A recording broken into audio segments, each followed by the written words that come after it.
बिस्मिल्लाहिर्रहमानिर्रहीम। हदीस नंबर 9, खैरुकुम मन तअल्लम अल-कुरान व अल्लमहु। तुमसे वो बेहतर जो कुरान पर सीखे और लोगों को सिखाए।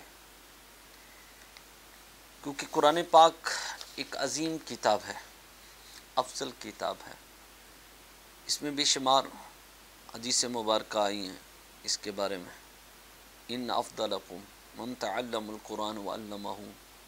हज़रत उस्मान बिन अफ़्फ़ान रज़ियल्लाहु तआला अन्हु से हुज़ूर सल्लल्लाहु अलैहि वसल्लम ने फरमाया, तुम में से बेहतर वो शख्स है जो कुरान पढ़ता है और उसके इसरार और मसाइल सीखता है। और एक रवायत में से है कि हुज़ूर सल्लल्लाहु अलैहि वसल्लम ने फरमाया, बेशक तुमसे अफजल शख्स वो है जो कुरान सीखता है और सिखाता है।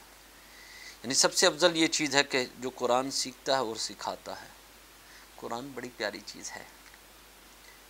कुरान पढ़ने वाले पर अल्लाह की रहमतें होती हैं। देखें, एक लफ्ज़ पढ़ने पर अल्लाह 10 नेकियां अता फरमा देता है, 10 गुनाह मिटा देता है, 10 दर्जे बुलंद कर देता है। नबी करीम सल्लल्लाहु अलैहि वसल्लम की बारगाह के अंदर सहाबी आए, अर्ज़ की, या रसूल अल्लाह सल्लल्लाहु अलैहि वसल्लम, मैं ना रात को कुरान पढ़ रहा था, मेरा दिल बड़ा चाहता था। मैं जब कुरान पढ़ रहा था तो मेरे पास मेरा बेटा सोया हुआ था और साथ ही घोड़ा बांधा हुआ था। तो वो घोड़ा नाचना शुरू कर दिया उसने। मैं फिर खामोश हो जाता कि कहीं बच्चे के ऊपर घोड़ा ना आ जाए। फिर जब मैं चुप करता तो वो घोड़ा चुप कर जाता। रसूल अल्लाह सल्लल्लाहु अलैहि वसल्लम, फिर मेरे दिल में शौक़ पैदा होता, मैं तिलावत करता तो फिर उसी तरह होता। ये सारी रात मामला चलता रहा। जब सुबह का वक्त हुआ तो मैंने तहज्जुद का टाइम हुआ तो मैं चुप कर गया। तो मैंने क्या देखा कि एक नूर सा हमारे पास से ना ऐसे आसमानों की तरफ चढ़ के गया। या रसूल अल्लाह, वो क्या था? आपने फरमाया, वो अल्लाह के रहमत के फरिश्ते थे जो तुम्हारा कुरान सुनने के लिए। आपने फरमाया, तू कुरान पढ़ता रहता, वो वहाँ पर रुके रहते, सुबह के वक़्त सारे सहाबा उन्हें देख लेते। यानी अल्लाह के रहमत के फरिश्ते भी तुम्हारा कुरान सुनने के लिए आते हैं। इमाम आसिम, जिनकी रवायत में हम कुरान पढ़ते हैं, वो मदीना शरीफ मस्जिद नबवी के अंदर बच्चों को कुरान पढ़ाया करते थे।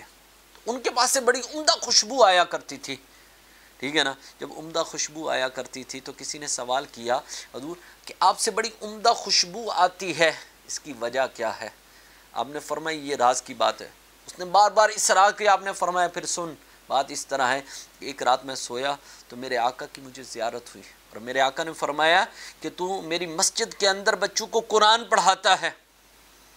और मेरे आका मेरे बिल्कुल करीब आ गए और मेरे आका ने मेरे लबों पर मुझे बोसा दिया। और जब से मेरे आका ने मुझे मेरे लबों से बोसा दिया और उस वक़्त से मुझसे खुशबू आनी शुरू हो गई। यानी अल्लाह को भी बड़ा पसंद है, अल्लाह के हबीब को भी बड़ा पसंद है। और कुरान पढ़ने वाले पर तो अल्लाह की रहमतें होती रहती हैं। मेरे काफ़ी वाक़यात इस पे मैंने किए हैं, ठीक है ना, इसमें यूट्यूब के ऊपर कि कुरान पाक की फ़जीलत के ऊपर, ठीक है ना। कुरान पाक एक एक लफ्ज़ उसका, एक एक हरफ उसका तुम्हारे लिए ज़ख़ीरा है अल्लाह के बंदो, सवाब ही सवाब है। और कुरान के दामन को पकड़ लो। वो कहते हैं ना, वो मुअज़्ज़ज़ से ज़माने में मुसलमान होकर हम ख्वार हो रहे हैं, तार के कुरान होकर। हमने जब से कुरान के दामन को छोड़ दिया है, हम रसवाई की तरफ जा रहे हैं। कुरान हमने घरों में रखा है सजाने के लिए, जी हमने रखा हुआ है, उसके ऊपर इतनी इतनी गर्दों गुबार है। मुझे ये बताओ, वो तुम पर रहमत कर रहा होगा कि लानत कर रहा होगा? जो कुरान को तुम चूमोगे, तुम कुरान को पढ़ोगे तो तुम पर रहमत होगी। तो कई कई दिन, कई कई साल, कई कई महीने तुम्हारे गुजर जाते, तुम उसको हाथ नहीं लगाते, उसके ऊपर इतनी इतनी गर्दो गबार जम जाती है। तो क्या वो कुरान तुम्हारे लिए रहमत होगी? तो फिर रहमत बनेगा। इस वजह से अल्लाह के बंदो, वो लानत करेगा तुम पर। कुरान के दामन को आज मुसीबतों में, परेशानियों में हम घेरे हुए हैं, सारा कुछ है, क्यों है? हमने कुरान के दामन को छोड़ दिया है। हम कुरान के दामन को पकड़ें तो सही, फिर देखें कितना सुकून मिलता है। किसी एक सूरत को भी पढ़ लें, कल क़यामत के दिन वो मेरे आका ने फरमाए, वो उसके लिए गवाही देगी। अल्लाह की बारगाह के अंदर अर्ज़ करेगी, अल्लाह से बख्श दे। अल्लाह फरमाएगा, ये बड़ा गुनाहगार है। अल्लाह की बारगाह के अंदर अर्ज़ करेगी, अल्लाह या तो मुझे कुरान से निकाल दे या इसको बख्श दे। अल्लाह फरमाएगा, तुझे कुरान से नहीं निकाल सकता, इससे बख्श देता। कुरान की वजह से अल्लाह ताला बख्शे। तो कुरान के दामनों को पकड़ो अल्लाह के बंदो। दुआ अल्लाह ताला अमल की तौफीक अता फरमाए।